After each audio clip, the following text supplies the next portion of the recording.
Stephen Monaghan is an American entrepreneur who founded Domino's Pizza in 1960. He owned the Detroit Tigers from 1983 to 1992. Monaghan also owns the Domino's Farms Office Park, located in the Ann Arbor Charter Township, Michigan, which he first started building during 1984. Monaghan is Catholic and announced his retirement in 1998 after 38 years with Domino's Pizza Incorporated.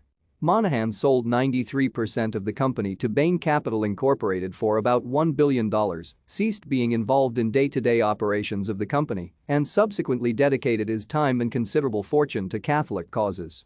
A champion of the pro-life movement and other Catholic teachings to combat the nation's moral crises, Monaghan has spent hundreds of millions of dollars promoting them. He and his wife, Marjorie Zybich, whom he met while delivering a pizza, were married in 1962 and have 4 daughters, Margaret, Susan, Mary, and Barbara. As of 2014, they have 10 grandchildren and 1 great-grandchild. After his father died when Monaghan was 4 years old, Monaghan's mother had difficulties raising him alone, and at age 6, in 1943, Monaghan and his younger brother ended up in an orphanage until their mother collected them again in 1949. Thank you for watching. Like and subscribe if you would like to view more of our videos. Have a nice day.